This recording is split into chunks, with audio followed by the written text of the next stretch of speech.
Darkcast Network. Indie pods with a dark side.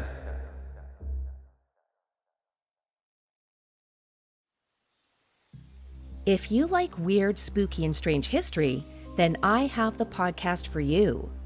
My name is Brenda, and I'm the host of Horrifying History. Are you into the dark side of history? Horrifying History tells you about the side of history that people don't normally talk about. We tell the tales of haunted places, infamous true crimes, the paranormal, and unsolved mysteries, and then we look to history to see where the truth actually lies. Want to get spooky with us? Get your Horrifying History fix by subscribing today on your favorite podcast provider or by going to our website at horrifyinghistory.podbean.com.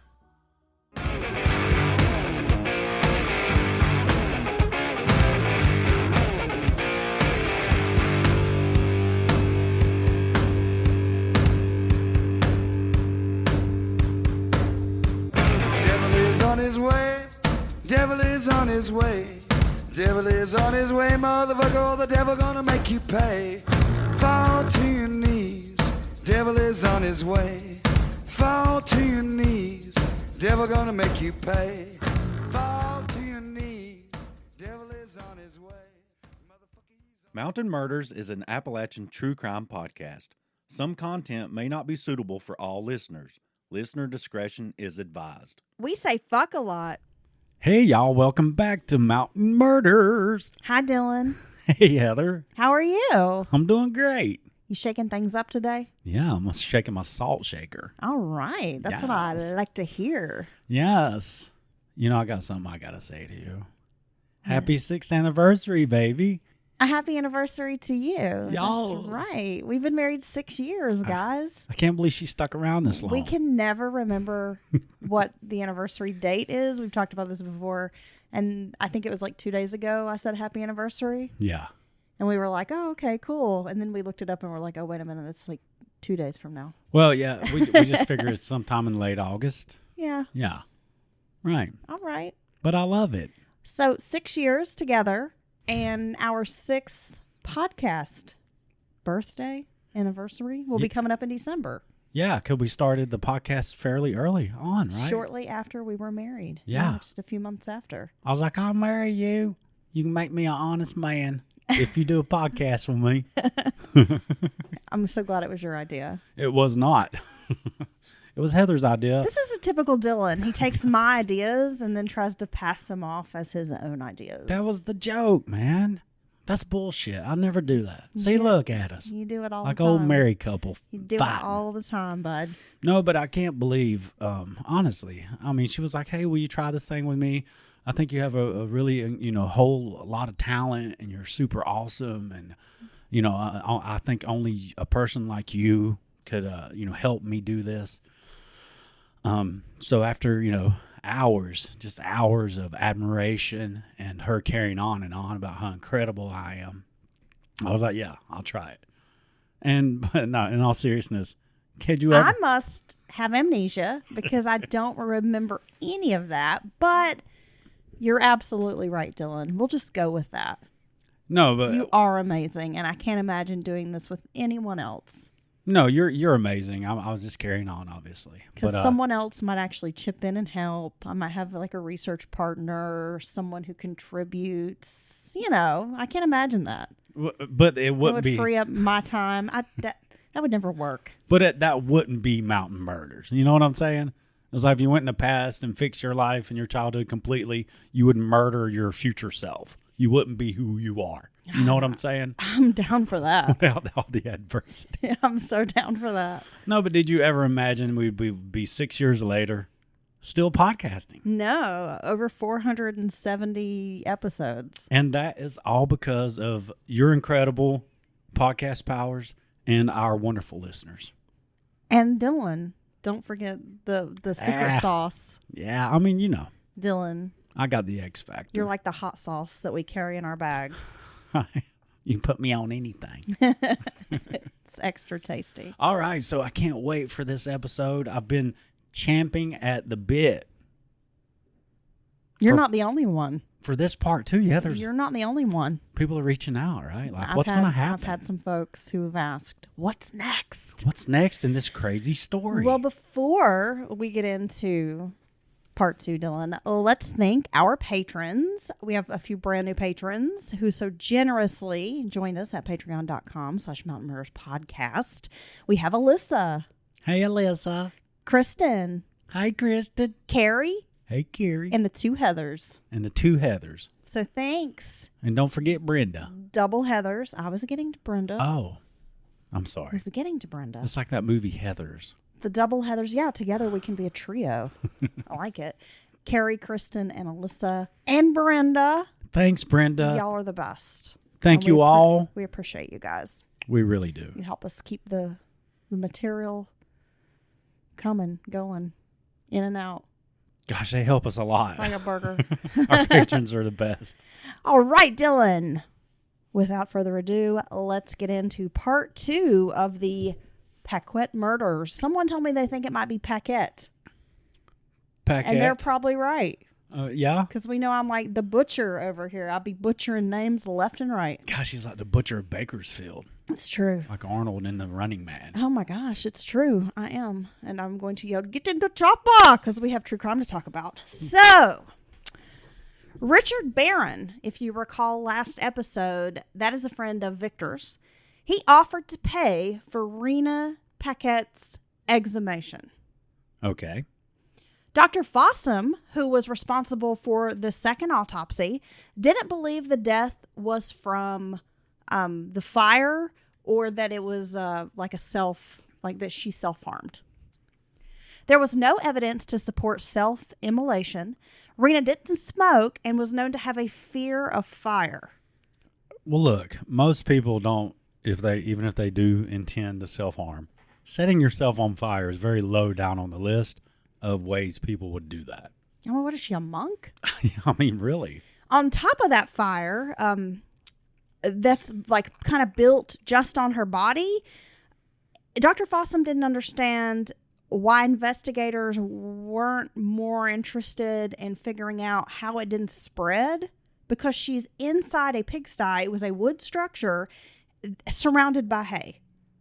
Oh, so basically she's in the tinderbox. Yes, but the fire was contained to Rena's body. That's very strange. Also, the pathologist noted that with self-immolation, victims have bodies typically that are contorted and twisted due to pain. And she just seemed to be in like a supine position.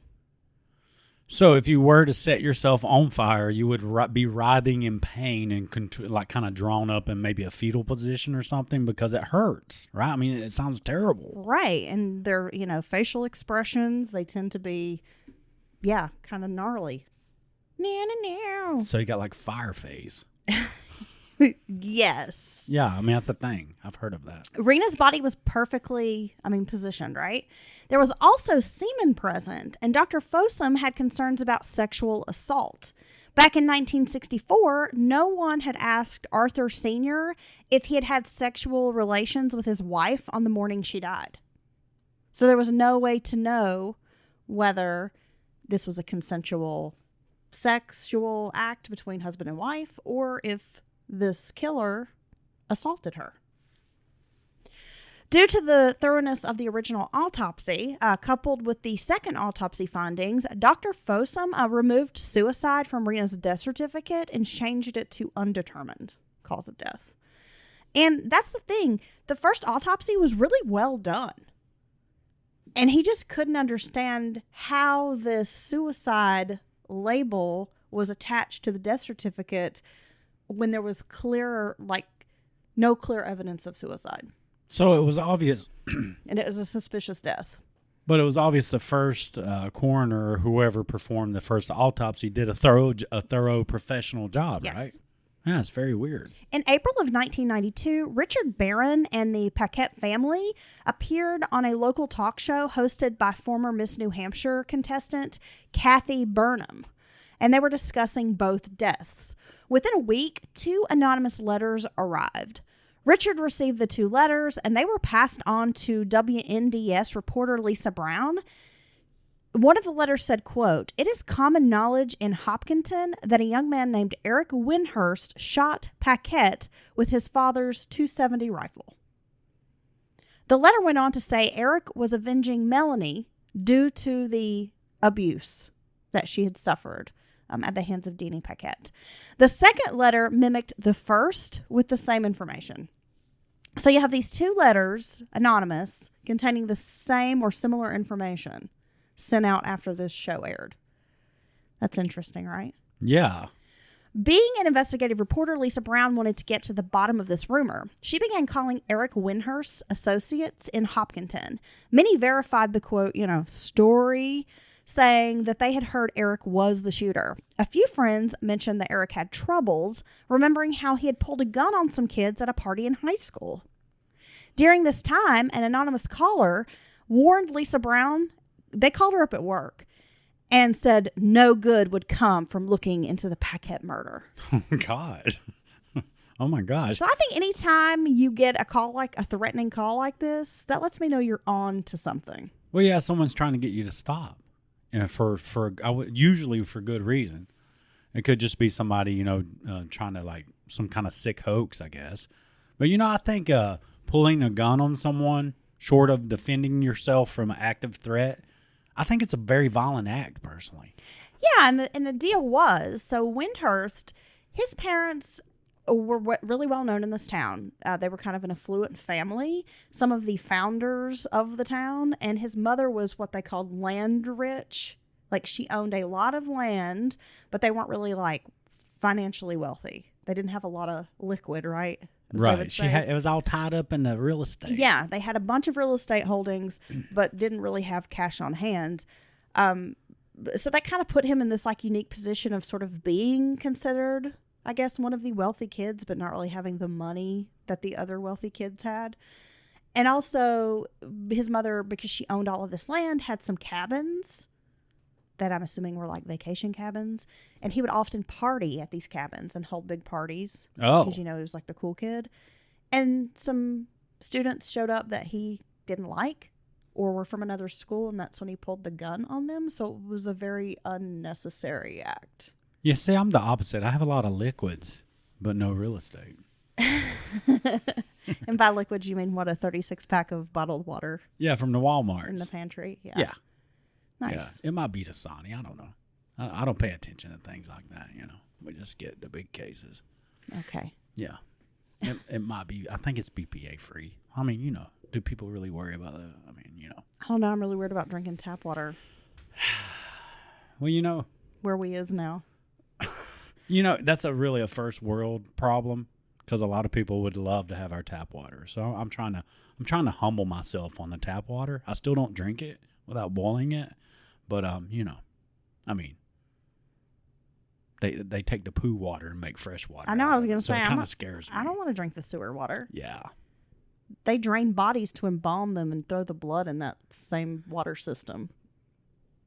Wait, they Yeah. just put it down the drain? They don't have to dispose of all that through like a hazardous, like medical hazardous thing? You should type it in your Google machine. They and just see. wash it down the thing? Yeah. Oh, gosh.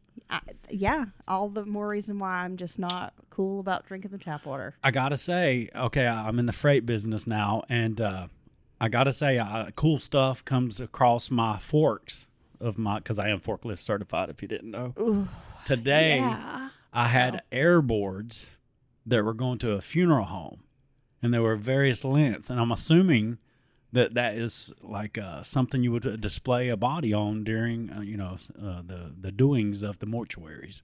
You ever heard of such? I believe so. Okay. I bet it has holes in it, like the breathing boards I used to use in like Appalachian stuff with the big ice cube under it. A big ice cube. Yeah, none of that terminology is right, but you guys know what I mean, right? Back to our story.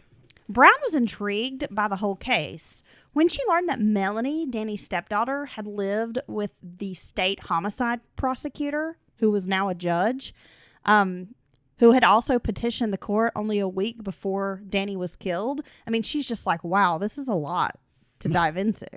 Yeah. As we are intrigued, she was intrigued. She requested that the probate court unseal documents relating to Danny's death, and that's when she kind of learned more details and learned about the inheritance that the girls would get. And though she had no smoking gun, Lisa Brown reported on the case anyway. She discussed details of Danny's murder and how the anonymous letters arrived, allegedly detailing a conspiracy among teenagers in Hopkinton. The story didn't blow the lid off the case or anything, but it put Danny's unsolved murder back in the headlines. Detective Lammy had copies of the letters as well, and he wanted to speak to Eric Windhurst, but at this point, he was living in Colorado. John Sr., Eric's father, spoke with Lammy and denied that his son had any involvement in Danny's murder. Since the murder, Melanie had moved to Alaska and then returned to New Hampshire in fall of 1987. Eric had graduated and joined the Marine Corps. However, he was released on a medical discharge after being stung by an ant and had a severe allergic reaction during a training exercise, and so they discharged him. Oh, wow. Well, they were like, we can't have someone with such an extreme allergy out in the field. Well, yeah, that would be rather dangerous, Because right? you could be stung by ants. Yeah, well, if you have to go up against an army of ants, Yeah, you'd exactly. be at a considerable disadvantage. Yeah, like what if you happen to be in that last Indiana Jones movie where they're all the fire ants? Yeah. The Crystal Skull. You know, ants scare me. Dude, Are you going to tell we them? got to talk about the fucking crazy ant. Okay, so a while back, we had taken my son to this splash pad area, this park, and there was this fucking creature, and I say that because it was huge.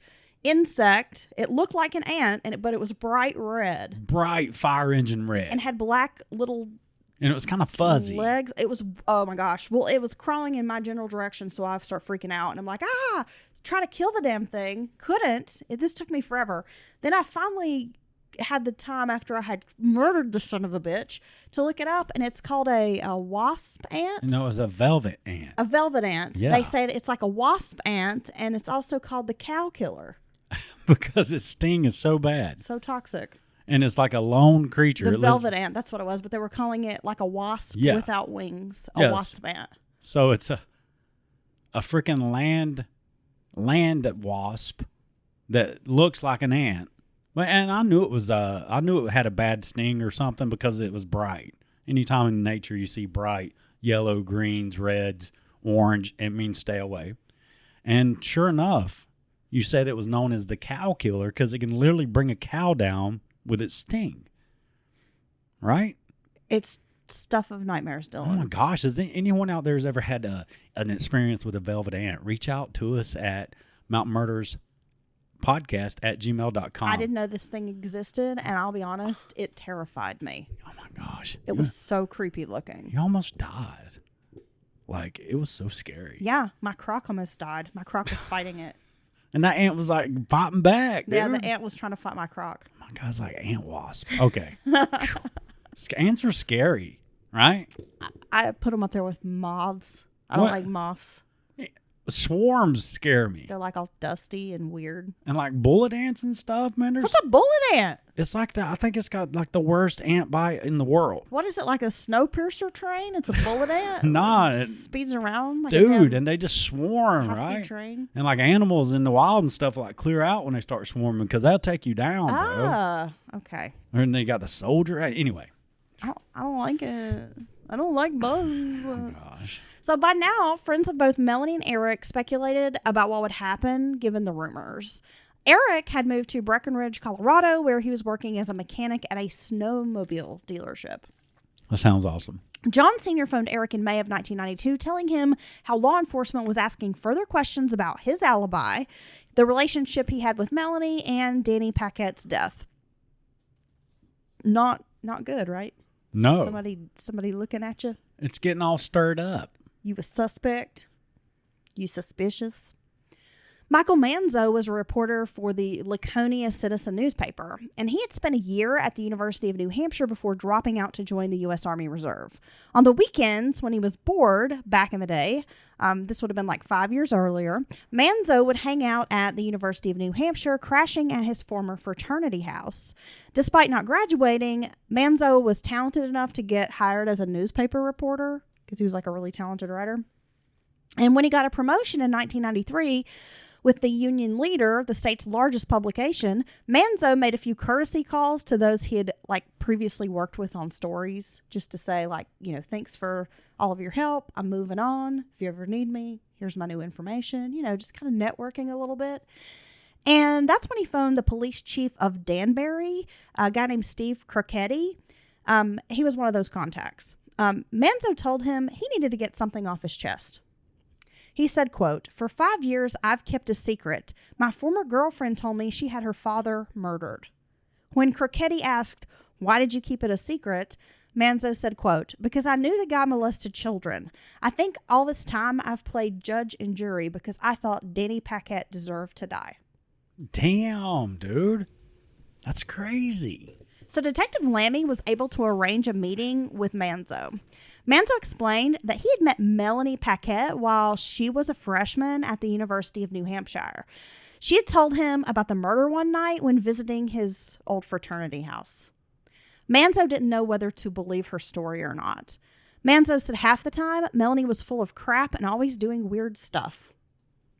She confessed that her, quote, friend from high school who was going into the Marine Corps did it. They went out to her stepfather's land, hid in the tree line, and the friend shot him with a hunting rifle. They ran through the woods to get away. When the police came around, she admitted that she had tried her best to look surprised and upset. Now, Michael Manzo, after telling law enforcement this, they're just kind of blown away, right? He agrees to call Melanie, who is now living in California. Recording the call, Detective Lammy listened in as Michael Manzo tried to get Melanie to talk about the murder. When they do this, it's kind of, especially if some time has passed, it's always you can hear the tension in the calls, and like the person who's the informant, if you will try to bring this old thing up. I've heard this. It's almost every time I've ever heard this same scenario in a case and heard the audio, and they start bringing up this old thing, but they don't want to tip the person off. You know what I mean? Because it's kind of weird. They're coming out of nowhere asking about this thing from years ago or whatever. But yeah, so it's always interesting to listen to. Well, and Melanie definitely didn't want to talk about it. Just the conversation as it was transcribed, it was quite obvious that she didn't want to talk about it. He did a pretty good job of presenting the reasons why I was calling. Well, see, you have to have a reason. Just saying I've been seeing more information about this case and it made me think of this thing. And I don't want to be in trouble for something if I know something that you told me, whatever. Oh, that's pretty slick. He does a pretty good job of talking her, kind of talking her into the admission. Well, having a good reason to bring it up. I'm so inarticulate with that today.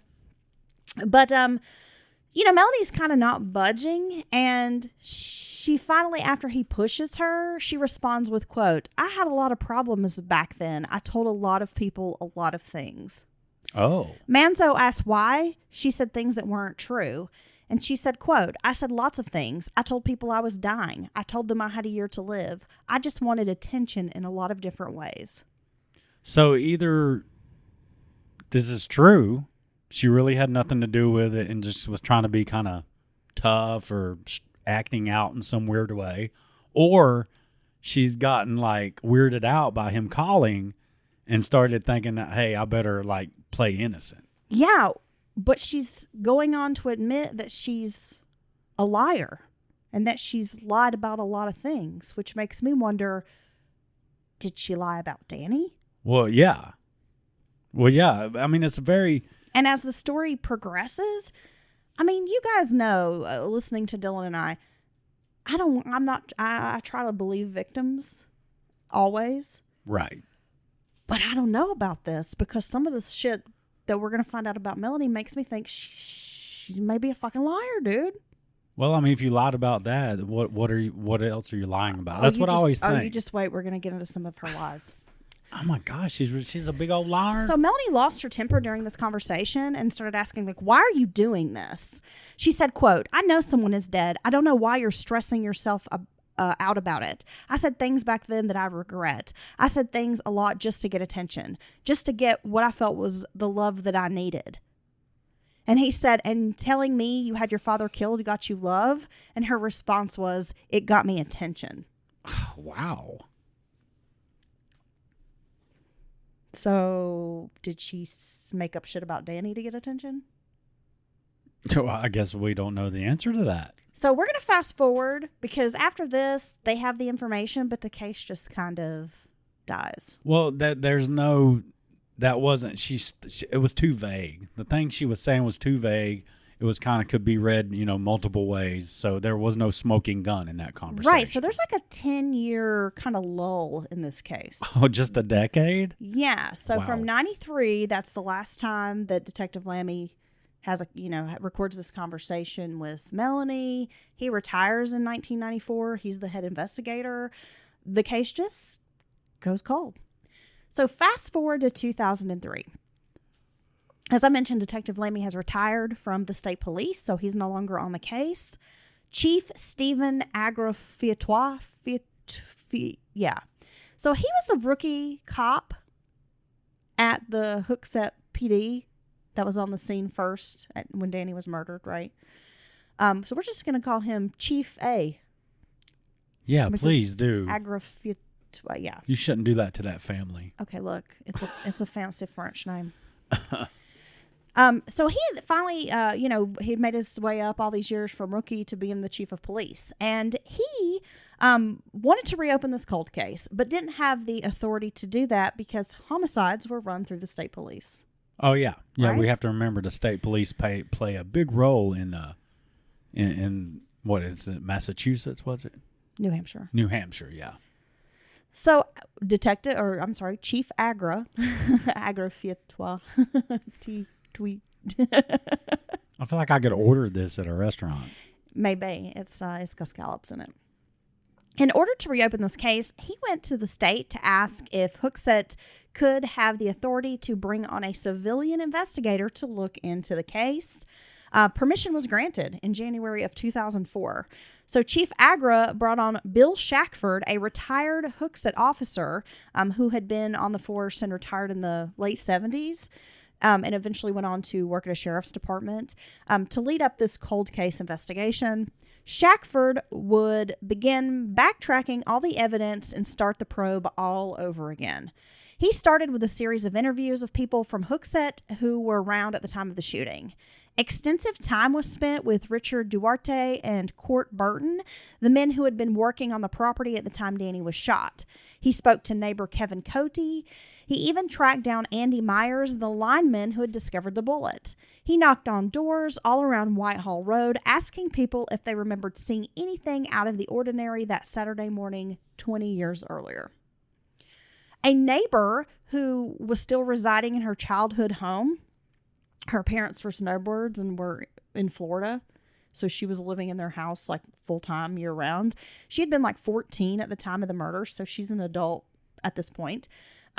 She recalled seeing a car parked in a suspicious place near Dube Pond, a secluded dirt road not far from Danny's house. She described the car as a dark-colored Volkswagen, either black or blue.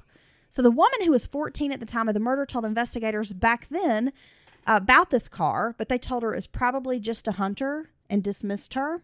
And when Shackford started looking through pages of notes from the original case, which reported the vehicles in the area, the people who were, interviewed or talked to at the time, he was stunned to find no mention of this dark-colored Volkswagen in any of the notes. So here you have this car, and I get it's first day, it's hunting season and all that. But, I mean, you have to, I would feel like you would have to follow up on these vehicles. It's in a weird place. It stuck out to her, which leads me to believe it's not somewhere people normally park to go hunting and such. Well, upon further investigation, Shackford learned that Eric Windhurst drove a dark-colored Volkswagen in 1985. The People's Wagon. He visited the Hopkinton Police Department to get some information on Eric Windhurst.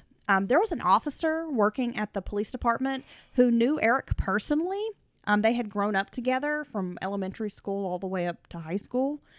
And he described how Eric made his own ammunition by hand, reloaded shells with gunpowder, and used a press to attach the bullet. Oh, wow. Yeah.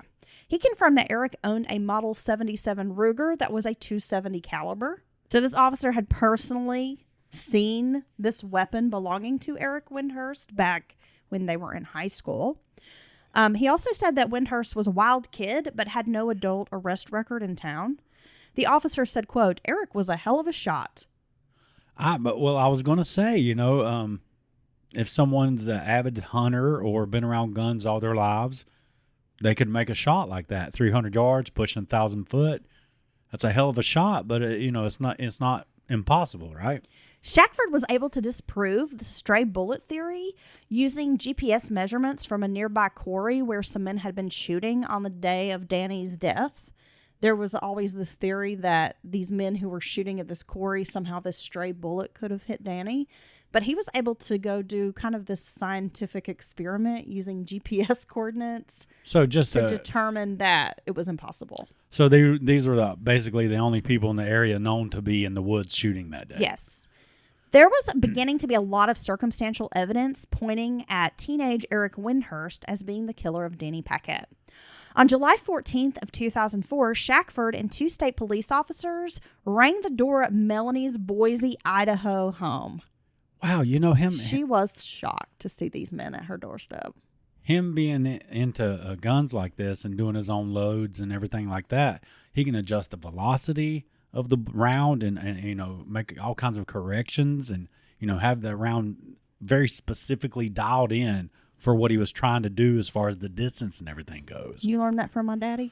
Well, I learned some of that from your daddy. I knew some of it from just listening to these cats talk about damn ammunition. Jeez Louise. When I used to work at the mill with all those guys. As I was going to say, did my daddy give you a lesson in reloading or something? When the zombies start, he's going to show me how to reload our own ammo. Okay. Yeah. But I'm up for melee weapons. I think that's the way to go. So they just show up at Melanie's house out of the blue. Right. And so she's, her butthole's in a pucker. All these years later. Yeah. Wow. Like she hasn't discussed this case in 10 years. And then here are these officers. Yeah. Well, Melanie agreed to answer their questions. She was kind of weary at first, but eventually was like, okay, she's just trying to get rid of them. She would later say she always knew this day would come. So after Melanie's sophomore year, she boarded a plane heading back to Alaska because things in New Hampshire had not gone well. She had gotten along with her Uncle Philip, but seemed to have friction with her Aunt Kathy. Aunt Kathy's the homicide prosecutor turned judge. I know all these kind of connections are, strange in this story. Therapy had not worked for them. Aunt Kathy had even tried to take Melanie to therapy to try to work through whatever issues they seemed to be having with each other. When Denise picked up her daughter, Kathy had made a comment so offensive that Denise never forgave her for it. So I'm not sure what that was. Damn. But Denise, after that, it sounds like was kind of estranged maybe from her family a bit. Life in Alaska wasn't any better. Denise was still struggling financially. Melanie wasn't special at this school. She was just another girl at the high school who blended in. Because back in New Hampshire, she'd been the only girl on the boys' soccer team. Oh, okay. And she kind of was getting special attention, and she wasn't getting that. She was just another girl at this high school. Back in Alaska? Yeah. Every girl plays soccer here. Girl, what do you want from us?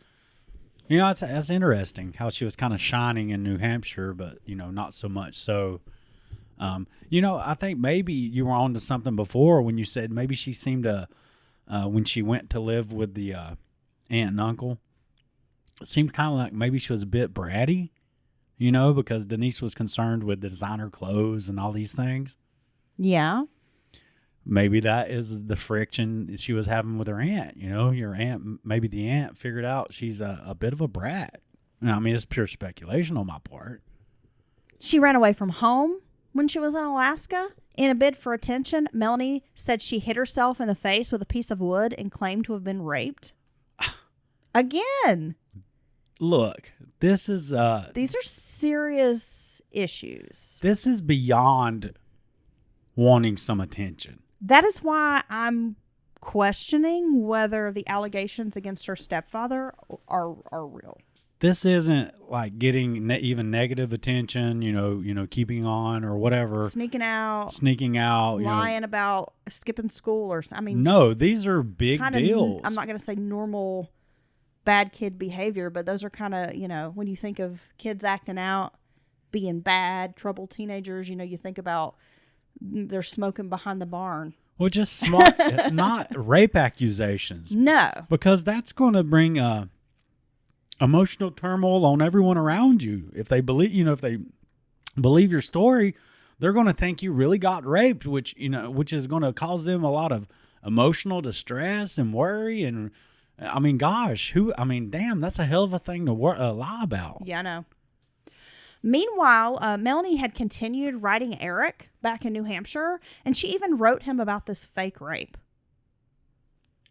She also told him while on the soccer field at her high school in Alaska, someone tried to rob her with a knife. The stories got the desired response, Eric's attention. She would later admit to him that both stories were lies. I got run over by a car, and then an eagle come down, and it scratched me on the top of my head, and it bit one of my ears off. Well, I can top that because there was a rabid monkey running around with a machete, and it chased me down the street, and it stole my mail. And then my identity. And then I didn't get to pay my electric bill. Oh, my gosh. And they cut off my lights. Damn. Can you believe that? Damn rabid monkeys are bad for that. Damn, she just. Okay, see, these are the things you were talking about, I assume, the lies. Yes. And doing this for attention, and she has a crush on Eric and has had a crush on him this whole time and keeps telling him these outrageous stories to get his attention, and told him this outrageous story, or this story that would garner, I'm not going to say outrageous, but the story that would garner her a lot of sympathy, in that her stepdad had molested her. And it got a response out of him, right? Yeah. Because now everybody thinks he did it. Right. The deed. So after all of this, Melanie returns to New Hampshire. She moves back in with the aunt and uncle. She ends up graduating from high school and enrolls at the university. At college, Melanie was considered kind of socially awkward, and she was still having conflicts with her Aunt Kathy. She partied her way out of school. So she had frictions with the auntie, went back to Alaska, and that's when the rabid monkey and the hippopotamus attacked her and all that. And then she came back to New Hampshire. That's when Sarah Palin sold her to the Russians. Oh, my gosh. That's when Jodie Foster showed up and detected her. Try to save her. Look. From sex trafficking. Yeah. So in 1989, a former roommate from the university had transferred to Brigham Young University in Provo, Utah, and this friend invited Melanie to move out west. Melanie had been interested in the LDS church. Like when she was living in Alaska, she had some friends who were members of the LDS religion. So she had always been kind of interested in it and thought this seemed like a great opportunity. So she moves out west. She moves to Utah. There she met a BYU student named David Cooper, and they married in 1990. Eventually, the couple would end up in Idaho after stints in California, Portland, Oregon.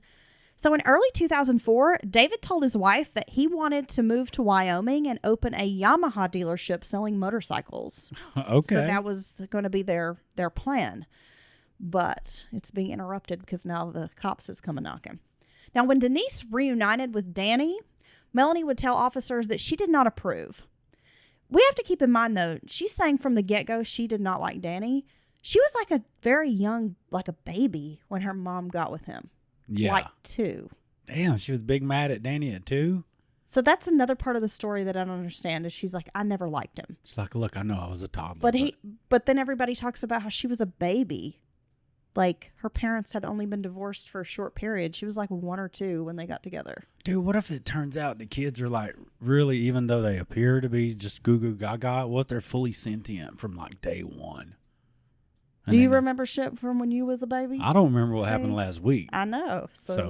Took me a second to remember what the first half of the story was about. I think your hypothesis is incorrect. So she didn't approve of Danny, according to her. At 2 years old, she could sense he was not a good person. Damn, a little 2-year-old over there giving me the stank eye. What the hell? Your granddaughter gave me the stank eye one time. Yeah. She just woke up, but she gave me a mean look. It hurt my feelings. She said he treated her differently than his biological daughter, Jennifer, and described Danny as having 2 personalities. One that would play ball for hours with the kids, and then another that would become angry and enraged. Melanie said the emotional abuse started at a young age, then grew into physical and sexual abuse. She said the sex abuse started when she was 9 years old, around the time that Denise left Danny, and she was forced to go to his house for the weekend. He only molested Melanie, never his biological daughters. And she said, quote, "I know he was just doing it to get back at my mom, but I never told my mom what was going on. I was too afraid." See, even with all these stories she's told and kind of a little bit of outrageous behavior, I still am concerned to not believe a victim's story like this. You know what I'm saying? Well, no, I'm not saying don't, but just in my heart, when I hear this recounted, it's still, I'm like, oh God, what if that really happened? You know what I'm saying? I think it's just a natural reaction. Well, it is, and I do understand what you're saying, and I do feel sorry for Melanie, but I also... But I mean, she's lied about some serious stuff. Well, yeah, and to say, I mean, at 9 years old, you're going to say, well, I know he was just doing it to get back at my mom? Like, that's your thought? Most kids at that age don't even realize what's happening to them, or that it's wrong, or this isn't normal. I mean... Right. It takes later that all you realize all that later as an adult or as you get older and you figure out, oh, that's what was really happening.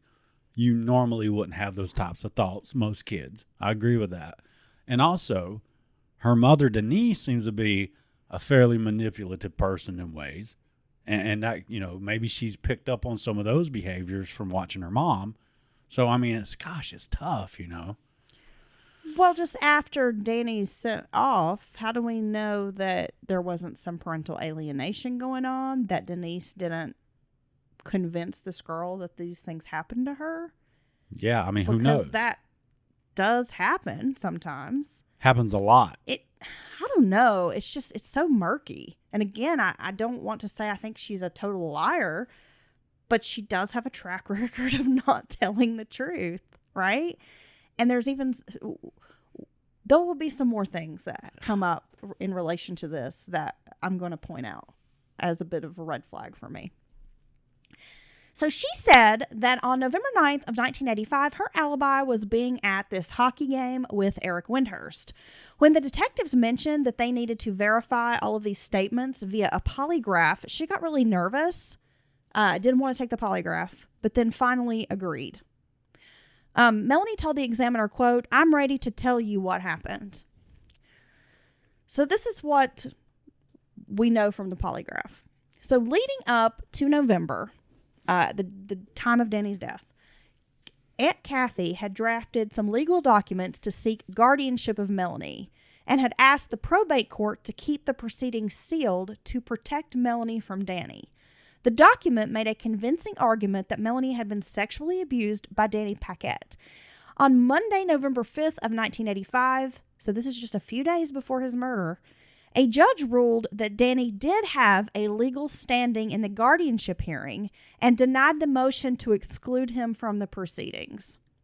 If they went forward, Danny would be notified of Melanie's return to New Hampshire. And it was at the same time that's when Kathy placed Melanie in counseling. But Melanie did not want to discuss Danny at counseling. She didn't want to remember the abuse. This is some of the things that she said he did to her. How he would make her hang from a chin bar in the garage, and then he would turn on his welder's torch, threatening to burn her if she let go. Okay. She claimed that he had killed her cat, and to keep her quiet, Danny would hold a gun to her head. Well, I mean, I guess that would work. I mean, I don't know what to say. I don't want to. If these things really happened, it's outrageous. Well, it's outrageous, and it's kind of off the wall. You know what I mean? It's not that any abuse is okay, but I mean, these are some pretty specific, almost like baby forms of torture, like hanging from a bar with a acetylene torch being held on you. It's real creative. Yeah. Yes, it is. Now, the counselor told Melanie that she did have a mandatory reporting law and would be forced to report this information to the state. But Melanie was shocked to hear that this was going to be reported and freaked out. Like, she did not want it to be reported. She did not want there to be any kind of investigation. She did not want to have to answer questions about it. She didn't want to talk to the counselor about any of this. It was Aunt Kathy who had kind of, I guess, told the counselor some of these things. Right. And Melanie didn't want to discuss it with the counselor, so it ended up kind of being this big thing, and Melanie blows up on them and, like, refuses to cooperate. It was after this therapy session that she called Eric Windhurst and told him about the abuse. She went into the whole story, sparing no details. She told him how Child Services was going to be contacting the police, and it was only a matter of time before Danny found out she was living in Hopkinton. On November 7th, Melanie met Eric inside the high school gym. Eric, along with his friend Matt Quinn, said, quote, "We've been talking about the situation with your stepfather." Melanie said she didn't want to have this conversation with Matt Quinn present. Eric asked, "Do you want your dad dead?" And she said, "Yeah, I want him dead." Matt Quinn later told Eric, like, "Don't do this." Yeah. He's like, "We're kids, and this is something that could absolutely ruin, like, the rest of our lives. Like, this is not a situation you need to get involved in. This is adult shit. See, that's a good friend. Let the police handle it."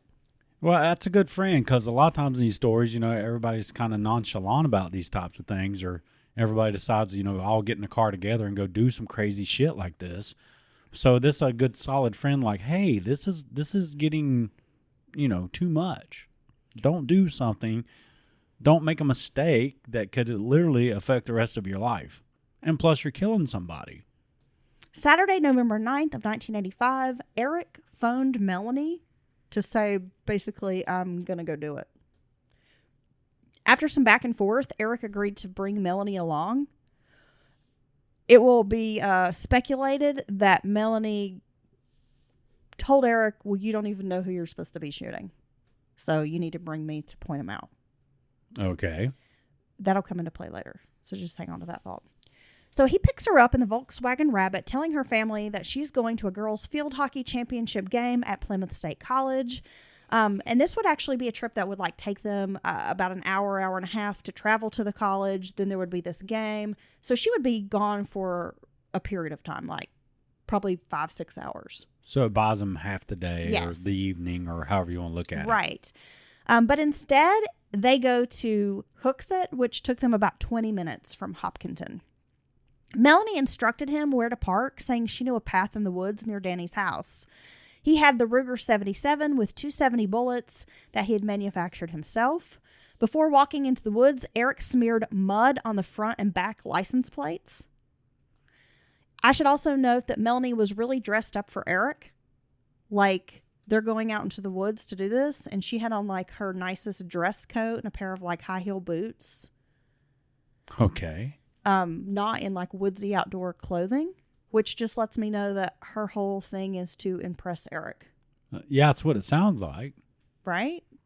So, Like, are you going to dress up, or are you going to go for comfort when we go kill my stepdad? yeah, I mean, do you doll up in your best outfit to go commit a murder in the woods? Well, it depends on if I wanted to slay while I was doing it. Okay. Well, I think, again, it just shows that It's weird. a young girl that's totally infatuated with this guy and kind of willing to do whatever it takes to get his attention and to be close to him and spend time with him. Well, I mean, that seems to be the case. So how far does she go to try to get his attention? Right. Now, 34-year-old Melanie Paquette Cooper told the state trooper that they sat in the woods for a long time, and he, meaning Eric, looked over at her and said, "When my gum runs out of flavor, that's when I'm going to kill Danny." So they're just sitting there watching him work? I guess. Man, I wonder what kind of gum he's chewing, because I'm trying to figure out how much time he's got here. Well, it ain't no fruit stripe. No, if it's some damn Wrigley's juicy fruit, son, you only got about 30 seconds. Some hubba bubba. Oh, yeah. Now, Eric Windhurst left Melanie near a stone wall while he edged toward the tree line. Only 32 inches of the man, meaning Danny, was exposed in the cutout of the seat and control area where Danny was welding. From 300 yards away, Eric aimed at the middle of that open target, which was about 17.5 inches from the top of the man's head. He then squeezed the trigger. Melanie said even as he was kind of by the woods with the gun, she didn't think Eric was actually going to kill Danny. Okay. She heard a crack, and that's when Eric approached her saying, "Run." He threw the gun in the back seat and covered it up with a blanket, and that's when they sped away. Eric ordered Melanie to get down, like in the floorboard of the vehicle, as they passed by Danny's house where a commotion was already happening. You've got a neighbor there. They can hear sirens in the distance. So they're just trying to get out of this area. Right. And they're at the scene. They probably still in the point where they don't realize exactly what's happened to Danny. You know, at first they thought possibly he'd been electrocuted or some kind of work accident. You know, it took them a minute to realize he was shot. Eric and Melanie then drove to a Burger King to kill time, no pun intended, because they're supposed to be at this college For hours. Hours, yeah. Right. If they returned too soon, she would have to explain to her family why they didn't go to Plymouth. Matt Quinn would verify their alibis that they had been at the hockey game, although they didn't go to the hockey game. And then when Melanie returned home, she packed for that trip to Quebec. When she did get home, like finally after having killed Danny, Melanie said she had to put on a good show when her family relayed the news that Danny had been murdered or that Danny was dead. So wait, what? Yeah. What? Now, could you imagine being in this position? To have to act surprised when you're told someone's been killed and you're the one that facilitated their murder? Well, can you imagine being a 15-year-old, 16-year-old and being able to pull that off? No. You'd have to be pretty manipulative, right? I think you'd have to be a borderline sociopath to be able to keep cool under that type of emotional situation. Again, it just shows me that maybe Melanie is not this person that people want to make her out to be. Right. That they want to act like she's just this poor innocent victim in all this. And the truth is, I think she's a fucking calculating, manipulative it's liar and a monster herself. It's one of those cases where if you take Melanie out of the equation, Danny doesn't get killed. So, I always have the issue with these types of cases. And a lot of times people are like, oh, I didn't know they were really going to do it. Or, all these kind of backpedaling statements and stuff. And you're like, do you really? Or were you like kind of relishing in the fact that you were goading this person along the whole time? I mean, we've talked about recently Gypsy Rose and that case. And it's just like, you're the one who created this situation. So, I mean, how you're not innocent. Not only are you not innocent, you're the reason it happened. Well, I just know at 15 years old, I would have never been able to pull this off. No. I would have been a nervous wreck. I would have been shaking. Like there would have been no way that I could have ever stayed cool as a cucumber and pulled off some plot like this. No, I couldn't either. I don't know many 15-year-olds who could unless they are a sociopath or a psychopath. Like, how can you straight look at somebody and tell them you was held at knife point and robbed, or somebody beat you and raped you, and then be like, oh, yeah, I lied? And it's just like it doesn't even bother you when you're 15, 16 years old. That you lied about some terrible thing like that. No, that's fucked up, dude. It is. Okay, so she goes on during this polygraph to admit that years before, she had told only 2 people during this course of time about the murder, one of those being the nanny at her aunt and uncle's house. The woman's name is Wendy Smith. And also her husband, David, that after they were married, she told him about the murder. About having had it done, basically. Sounds like it, yeah. Wow. So afterwards, while recording Melanie, she placed a call to Eric Windhurst. Kind of like, oh, hey, I know we haven't spoken in like 20 years, but again, pulling that off. Hey, you remember that time we killed my stepdaddy? What the hell? How do you even broach that subject? Well, she begins by telling him, hey, these officers just showed up at my house. I live in Idaho. They're poking around. Well, Eric is immediately like, you just need to get a lawyer. Don't answer the questions, get a lawyer. If police are pushing you to talk, get a lawyer. Like he keeps repeating this advice to her. Don't talk, get a lawyer. Then Eric, after they're having this lengthy conversation where he keeps like, he's not admitting anything, and he just keeps steering her like, you need to get legal advice. You need to get a lawyer. I have a lawyer. You need to get a lawyer. You know, like that's the best way to get this to go away is to get a lawyer. Eric finally asked her if Danny really did those things to her, which Melanie said yes. And he said, and your sister? And Melanie said, I don't know what you mean about that. What do you mean about that part? And Danny said, Eric said, well, you told me that Danny had molested you and your sister too. Oh, wow. And she was like, well, I don't know about that part, but what he did to me was real. So this is the first time that we're getting Melanie possibly saying he did this to other kids.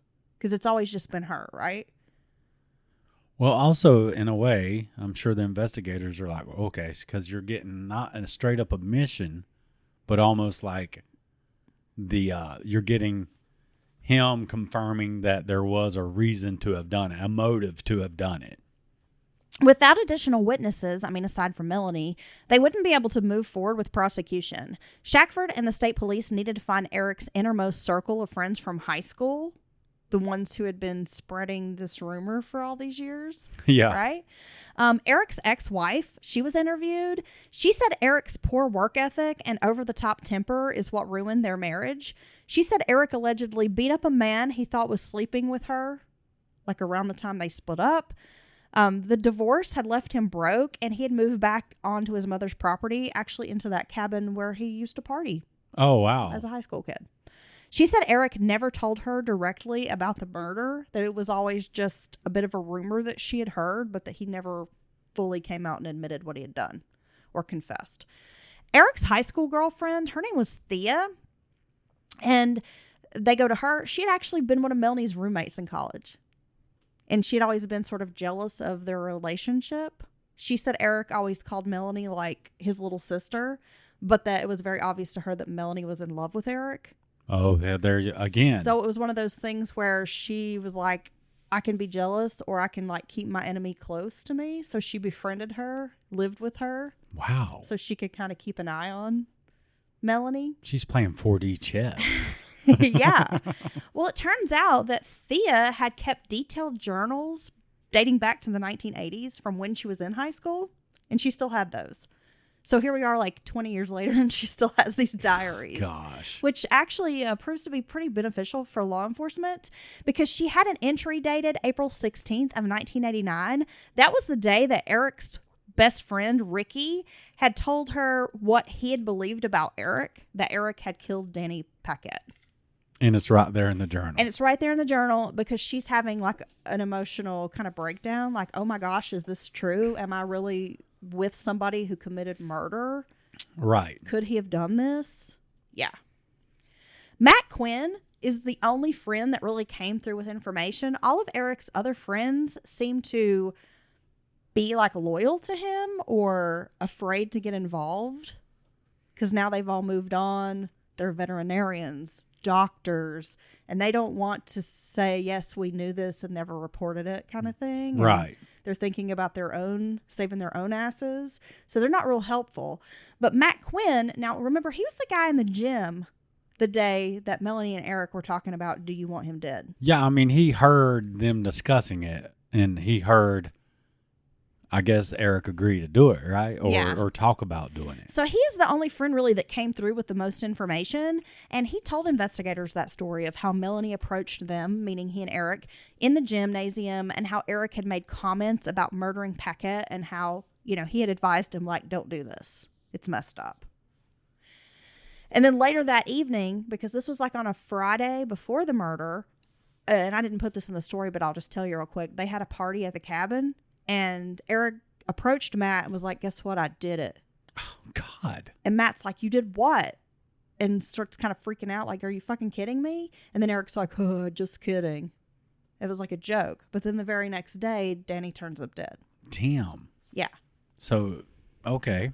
Wow. So he tells that story to law enforcement. So Melanie's boyfriend at the time of the shooting was a guy named Andrew Cheney, another high school kid. And he told investigators that she had broken up with him right after they had gone on that trip to Quebec together with a French class.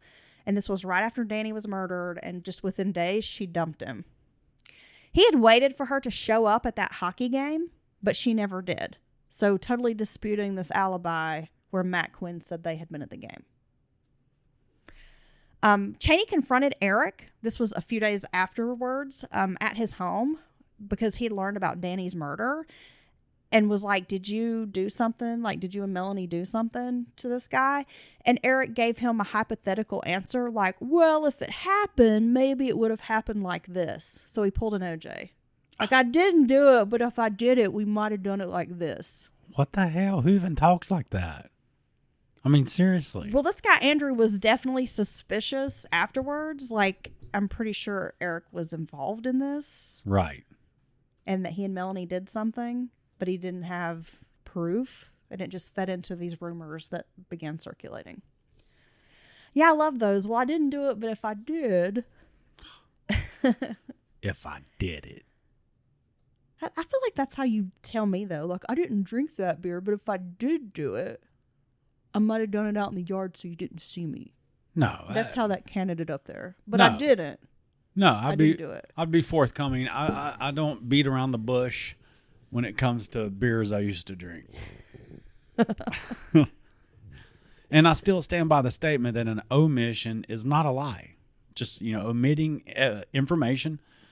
Is it even necessary information at the time? Is it going to help anything? You're a liar. It's like if I was, trying to take a mayor of a town. I'm going to only bring the positive things into the pot. I'm not going to bring up negative things or just going to tear the community apart. I just want everybody to be happy. You should run for president. You sound like one of our current candidates. Hey, look. I could run for president. In politics nowadays, I think right now, given our choices, absolutely. I could be president, y'all. I think you could. I used to think, that's what me and Heather talked about the other day, just right quick. We were talking about, like, back in the day, even if they were career politicians, they seem really smart. Like, I wanted my president to be smarter than me. Yeah, but it's just been on a steady downhill trajectory since then and to this point where I think I could do it, folks. I didn't want to feel like, oh, this candidate is cool. I could go play mini golf and have a beer with this person. No. I wanted this person to seem like maybe on a different level where I couldn't even really have a conversation with them because I don't know enough about constitutional law to like have a conversation. Yeah. Or statecraft. Yeah. Yeah. I didn't want them to be like me. And now I'm like, I might be smarter than this candidate. All right. A fifth grader might be smarter. We need to put our candidates on the Are You Smarter Than a Fifth Grader Than these show. candidates. And we'll let Jeff Foxworthy moderate this Are You Smarter Than a Fifth Grader? Hey, look, them little fifth graders was smart on that show. I know. So No, I'm I'm saying saying the fifth graders need to be running for president. No, but they can't even play. They had like really smart fifth graders. They wasn't normal fifth graders on that show, dude. Did you ever watch it back in the day? Yeah. Them kids was smart. They was little smug-ass little assholes, too.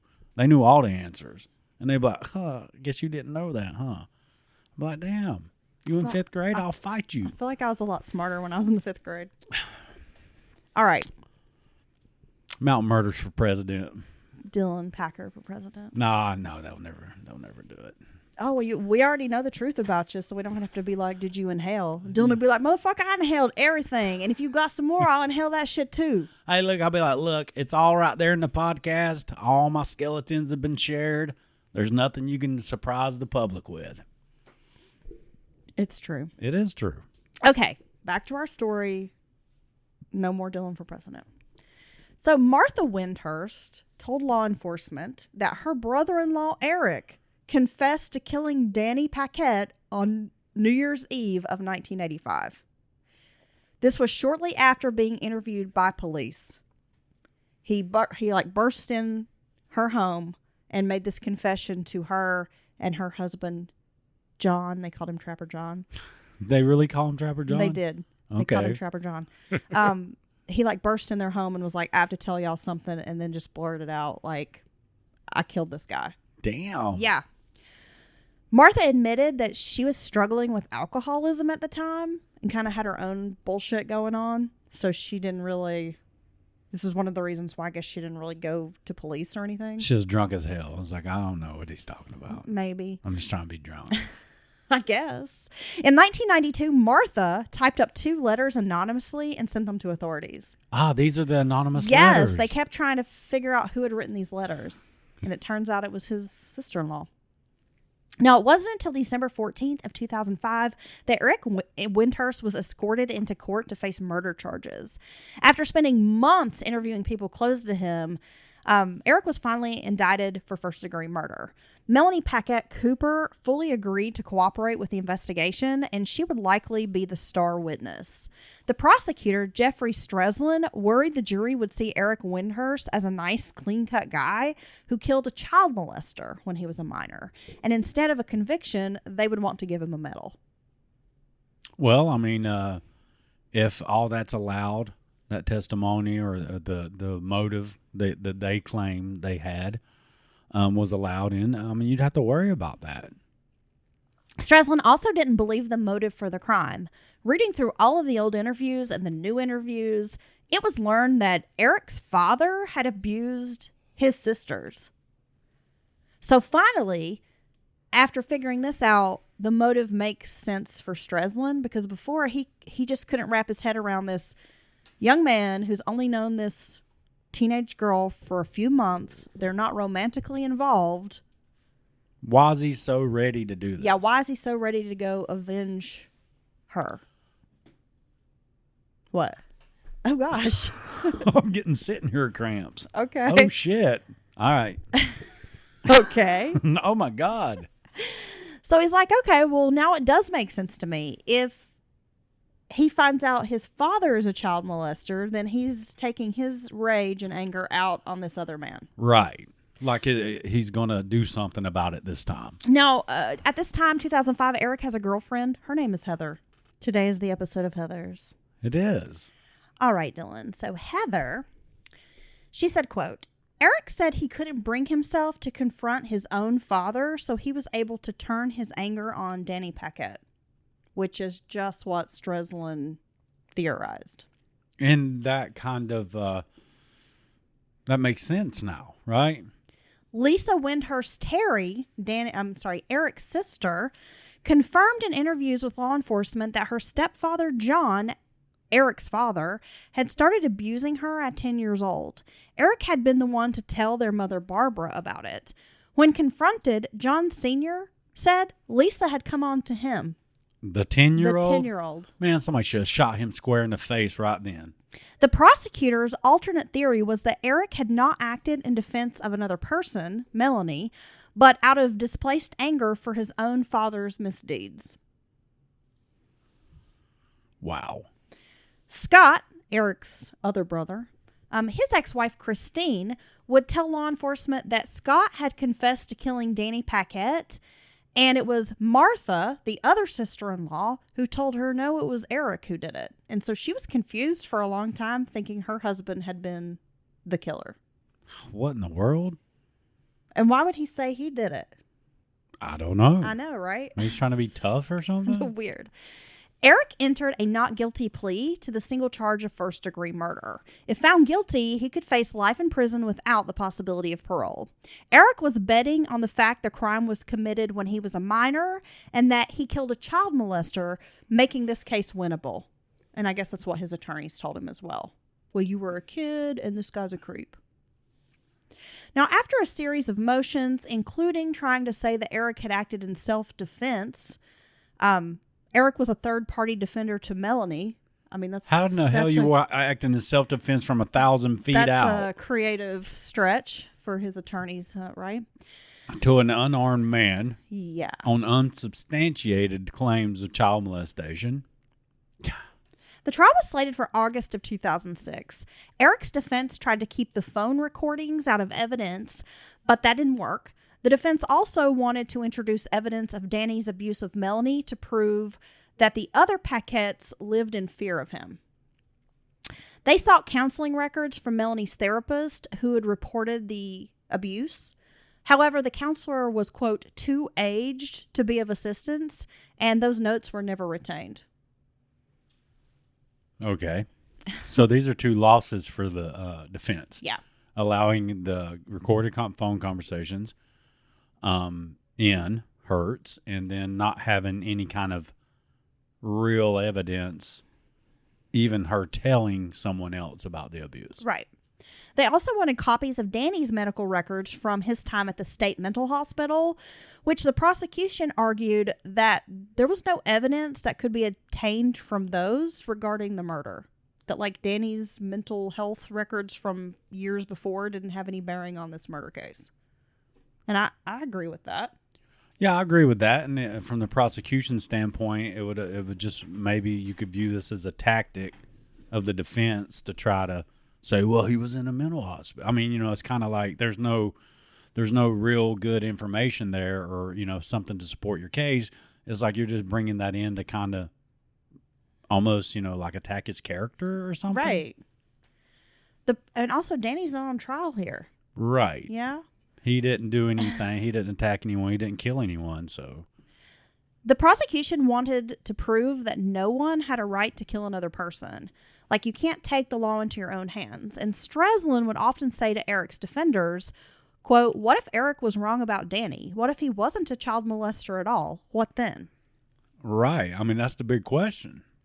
It was okay for Eric to shoot Danny Paquette for what he did to Melanie. Then why didn't Eric shoot his own father, who did the same things to his half-sisters? And why was it okay for Danny to live or to die, but not his father? But it was okay for his father to live, who's done the same things, right?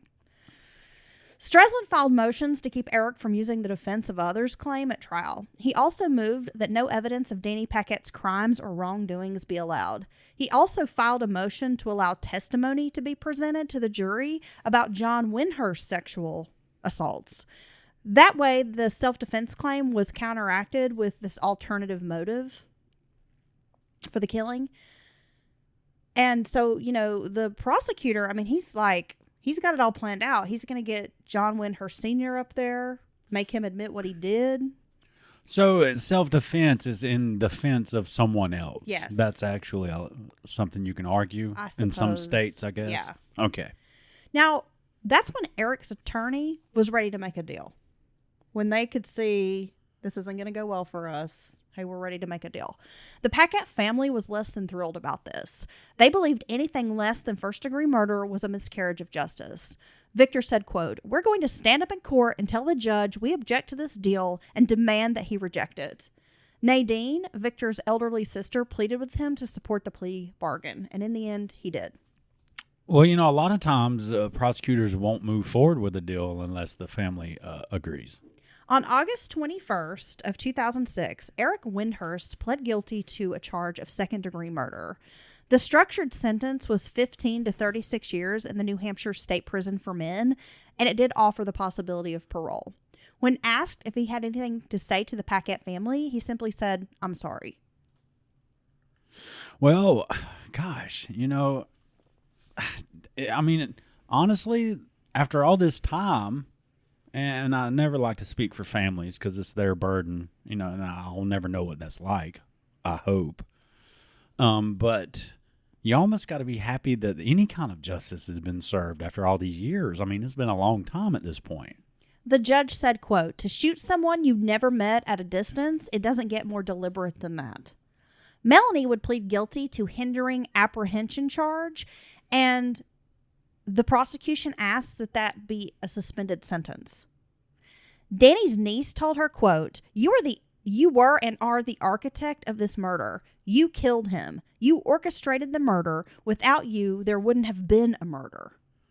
I'm surprised there's no conspiracy to commit murder charges or anything like that, because the only thing's missing is a payment. I mean, how's this? Well, this and there's really still isn't- that unaccounted money that her Aunt Pauline embezzled that was still out there missing somewhere. Well, yeah, but I'm saying, I mean, absent a payment, how is this any different than any other arranged murder we've ever talked about? I mean, honestly. Keith Bastek, the son Denise and Danny had placed up for adoption all those years ago, he attended Melanie's plea hearing, and he told her, quote, you have robbed me of any chance of meeting my biological father. He asked the judge to reject the plea and send Melanie to prison. There was a mixed bag of evidence. The judge said to her, quote, "An objective person just would find it very, very difficult to accept the idea that you didn't really understand he was going to do this." Well, look, he has a gun. Y'all have gone out. You've instructed him where to park so you won't be seen. Again, manipulating up to the very end of the moment. And you're sitting in basically a blind situation, as if you were hunting an animal. You're out of sight. You don't want anyone to see you. And you're going to shoot this target that is totally unawares of what's happening from a very long distance away. And at what point did it dawn on you that he's really... I don't believe that. I don't believe it either. I don't believe... It sounds like the judge doesn't believe it. I don't believe that for 1 second, that you were surprised up to the moment of the shot. You know, that's when you realize, oh my gosh, he's really going to do this. You sat there for how long? Waiting to take this shot? No, you're absolutely correct, Dylan. I mean, who takes it that far and still acts like, I didn't know. Wait a second. I'm going to play dumb the whole time. I didn't know. You mean you brought that gun to shoot him like I asked you to? I mean, come on. I'm sorry. I don't want to. I don't know. I mean, I kind of understand how you felt about her during this and, most of the story, because this is kind of ridiculous to ask you to believe all that. Many believe that Melanie should be charged with accessory to conspiracy to commit murder. Melanie had answered all questions honestly, except the ones relating to her culpability. When she was asked, did you have to point Danny out to him, meaning to Eric, she would say, I don't remember, or would just not answer the question at all. Yeah, okay. And a lot of people think that the whole reason that Eric agreed to take her with him that day was so she could point out Danny. Right, because there was more than Danny and his brother. They both worked in that shop at that same area, right? And he always had friends over working on cars and vehicles. Yeah. Matt Quinn, Eric's friend, told police that Melanie and Eric had stepped out of the woods together, hid behind an abandoned car, and that Melanie had pointed out who Danny was, and that's when Eric shot him through the heart. So they have someone saying, no, she pointed him out. Like, she showed him who to shoot. Wow. Which shows that she was involved and not just, well, I didn't know it was going to happen. So Denise Messier admitted that she had saved letters that were written by Melanie during this time, but admitted to destroying one that arrived after Danny's murder, and its contents remain a mystery. Many people speculate that Melanie confessed in this letter that she had killed Danny or had been involved, and her mom destroyed it. Wow. Melanie had lied about being raped, being robbed at knife point, having a terminal illness, and the involvement in the shooting. She wouldn't make a credible witness, so that was another reason why they really didn't want to go to trial with her or put her on the stand. The judge listened to Melanie's version of events and said, quote, "For me to accept the view that you ask me to accept is too much." The suspended sentence was rejected, and Melanie was given 3 to 6 years in the women's prison. Victor Paquette refutes the claim that Danny ever molested Melanie. He believed it was a divorce tactic used against his brother, one that was quickly believed and impossible to disprove. He also felt the lie was furthered by Kathleen McGuire because she wanted custody of Melanie. Retired Detective Lammy said, quote, "After all the years that Victor Paquette was right. No one would stick up for his brother, but he did. If everyone had a brother like Victor Paquette, there would be fewer unsolved murders." The identity of Rena Paquette's killer was never officially determined. Edward Coolidge's attorney said he was in court on an unrelated charge at the time of her death and doesn't believe that he killed Rena. Okay. So we still don't know who killed Danny's mom. My gosh. Melanie walked out of prison on March 1st, 2008, returning to her husband and 5 kids in Wyoming. Eric was released from prison in December of 2020. Wow. So they both got out. They're both out and about. Damn. I hope they don't hear this podcast. Well, I ain't scared. Well, maybe they learned their lesson about shooting people. I mean, damn, this is just a crazy story. It seemed like the prosecutor definitely had a lot of sympathy for Melanie and really believed her story. What do you think? Do you believe Melanie was more culpable in this crime? Do you think she got the sentence she deserved, her just desserts? No, I don't. I don't either. I don't at all, because, again, I'll say it again. If you remove her from the equation, this would never happen. And I think it was never expressed or said explicitly, but I think she may have known what happened to Eric's sisters and what's happened in his life. And I think if she knew that, let me rephrase that.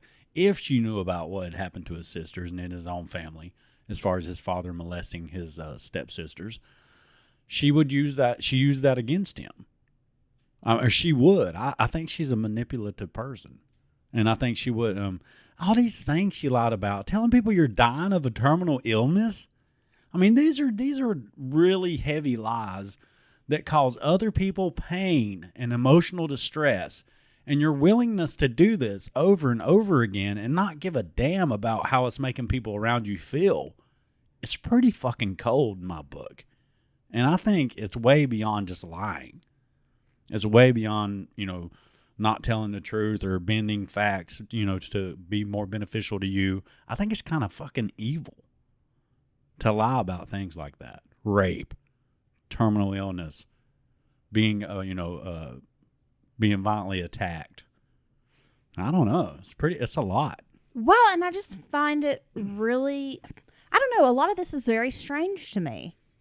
And I'm a victim of, child sexual abuse. Yeah, me too. We'll start a club or something. And I get that it's difficult to talk about. And as you get older, you might be more willing to discuss it than when you were a kid. Right. But I also understand kind of a kid's point of view when these things are happening and how you maybe don't really understand what's going on or that it's wrong there's a lot to it and a lot to unpack, right? But I just think after all these years, Melanie is still so unwilling to discuss details of it. Right. Of this alleged abuse. And always wants to shut down the conversation, doesn't want to talk about it, doesn't want to address it. But she was so willing to talk about these elaborate lies. Right. I just find that very strange. Because the details are there in your head if you were abused. Because they're vivid details. And you don't forget. How you're that she's like can't let Danny know she's back in New Hampshire because she lives in fear. I mean, the truth is, I don't think this guy wanted to have anything to do with her. Not to be mean, but it sounds like Denise pushed Danny to adopt this child. Like, if you want to be with me, you're going to marry me, you need to adopt my daughter. Right. To prevent my ex-husband from having access to her. Right. So Danny did that, right? But it doesn't sound to me like Danny was fighting for custody of these girls he had 2 biological daughters. He wasn't fighting for custody of those girls. Right. He wasn't actively trying to seek them out after Denise took off and he didn't know where she was. He didn't know she was in Alaska. So I don't think he wasn't actively pursuing Melanie. He didn't, there's no evidence of that. It doesn't seem like he was really interested in... his kids were gone and he was pissed, but he wasn't really actively trying to find them. And it doesn't seem to me that if he found out Melanie was in New Hampshire, that he was going to try to do anything. What's he going to do about it? And really? She lives in so much fear, she can't even let him know she's back in the state. That just doesn't add up for me. I'm sorry. I just think it doesn't make sense. Well, it seems like on her side, it's a lot of over-the-top statements. And she seems to be only one, doing that. No one else around. His brother didn't say, well, he really did, or I told him to stop trying to, get with Denise or find her, there was none of that. It's just like Danny for better or worse. And we're not saying Danny was a saint of a person. Well, no, I mean, it sounds like he had his own issues, right? Yeah. I mean, but it sounds like he was just doing his thing. And, you know, and Denise kind of came in and out of his life. You know what I mean? Yeah. And there seems to be more evidence of Denise being manipulative, keeping on, trying to steer things to always benefit her. And I don't know. And I also feel like they are using Danny's stint in this mental hospital, like, against him. Like, that somehow because he had a problem and was in treatment for a year, that makes him a child molester, right, or dangerous, or a killer, or any of that stuff. And the guy was in Vietnam. I mean, so he probably has good reason to be in a mental hospital. Like, he probably has some serious issues that he's dealing with. But those issues don't make him this evil monster. That I just feel like they've tried to twist his stint in the mental hospital to paint him in a bad light, or to make him look like he was just this terrible person. Well, like, even again, bringing it up when the trial finally did happen, like, what in the hell did that have to do in the trial? There's no reason to want to access his records unless, I mean, they never stated a direct reason that would make it, you know, have anything to do with the trial or be pertinent in any way. And it again also seems to me, if we get back to Melanie, she's having conflict and issue with almost every single adult in her life. Right. Except for her Uncle Philip, who, by all accounts, just spoiled her rotten.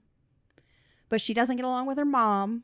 She doesn't get along with Danny. She doesn't get along with her Aunt Kathy. And she just, it's like everywhere she goes, she's has problems with adults and authority. Right. And conflict with adults. So that just shows me that maybe Melanie's the one with the problem. Could be. Like, that maybe she has some kind of personality disorder, or, you know, something. Because she just seems to constantly be in a conflict with the adults around her. In addition to all these other things. And I think she should have spent some time in prison more than she did. I mean, she was only in prison like, what, a year? The people who initiate these situations, I think they should get at least as much time as the person who actually does the killing. Yeah. I'm sorry. I know some people may think that's harsh, but I think she was the driver in all of this. You're the reason it happened. Yeah. Like it or not. And then, you know, when the shit goes down, this happens all the time. Pamela Smart did it. Oh, what? I didn't think they were really going to do anything. I mean, come on. You're like a damn spider on a web, you know, pulling these strings and these threads the whole time. And well, then here's my thing. What's the difference in Charles Manson?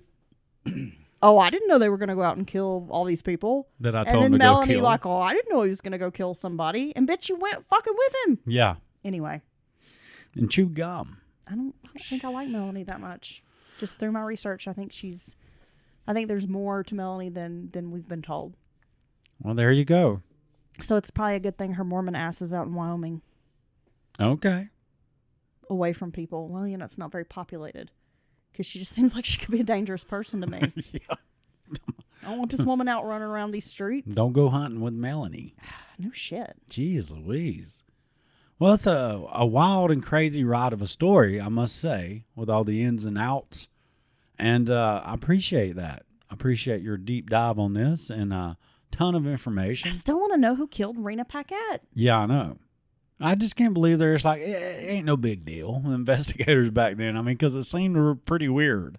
And I can understand why Victor was feeling like he was not ever going to get justice for his family. I mean, he watched this unfold with his mother and just completely get like buried and pushed aside and no one cared, and then turn around and watch the same thing with his brother and went through 20 years of his brother's murder being unsolved. Gosh, the tragedy. Yeah. Poor guy. So I can understand why this man, you know, has his feelings against the system.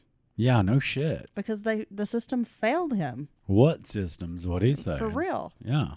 Anyway, it's a wild story. I thought it was such a intriguing case. Just Man. was like melting my brain the whole time I was researching it. It's so good and so intense. I got thigh cramps. Oh my gosh. It's true. Dylan had to stop halfway through the podcast, and he is the most dramatic. Baby, You were up jumping around. honey, it hurts. Screaming, whining, crying. I was like, what is wrong with you? You know how huge my thigh muscles are?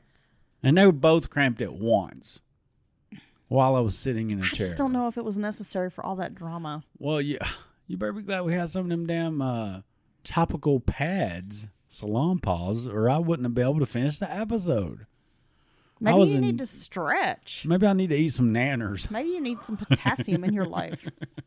Yeah. Plus, I'm like, what have you even been doing to be getting thigh cramps? Work. You sit around all the time. You're on a damn forklift all day. You act like you ever been on a damn forklift for one thing? You're not even forklift certified, so don't you speak to me like that. I've used one of those other the hand truck forklift thing. You know what I'm talking about? A pallet jack? The pallet jack. Okay. Isn't that a little mini forklift? No. It's a piece of equipment, but I mean, come on. I'm talking about a 14,000-pound industrial truck, Heather. Look, Up and down. I don't just get to stay on the forklift. I move bodies with that pallet jack, Oh, God, I'm moving America. which is important. Okay, I can't be dropping people's loved ones on the ground. No, you don't want to drag them on the ground. Please don't. See? I'm just saying. I never moved loved ones. I've used a pallet jack, and it's the same as a forklift, just about. Don't you make It those is. assertions. It is. It's got Anyway. the little tong things on the front. Yes, as the tongue. Stop talking What about are power those? equipment. What are those little things? Well, I I don't know. call them tongs just because they like pick stuff up. Well, you know Makes what? me think of a salad. It's called forks on my forklift. Forks. Oh my God. All right. So anybody needs help driving a forklift, let me know. Hit me up at Mountain Murders Podcast. Anyway, I don't know why your thighs be cramping. You just be right on a forklift. Shit, hard work. Why don't you get you a cushion or something? All right, let's load. Get you some padded shorts. They make those? Yeah, I had some for Derby. Okay. We'll get you some for your like little butt pads. Gosh, I've been doing this for 6 years. I can't believe that. Yeah, I can't believe I've been putting up with you for 6 years either. It's a lot. Oh no, I love it. No, I hope for 60 It's more. probably why my brain hurts now. I hope for 60 more. And thanks again to our incredible listeners. Thank you to all our new patrons. Thanks for this special wedding anniversary edition of Mountain Murders, Dylan. Yes, and thanks to our OG patrons. Some of y'all have been with us from the very off the rip, as they say on the streets, and it means so much to us. If you want to give us a great wedding gift, Yeah. join Patreon. Yeah, that's a few bucks. Check out our merch store. Check out the merch store. Heather has some incredible designs over there at that old merch store. Bye, Dylan. Bye.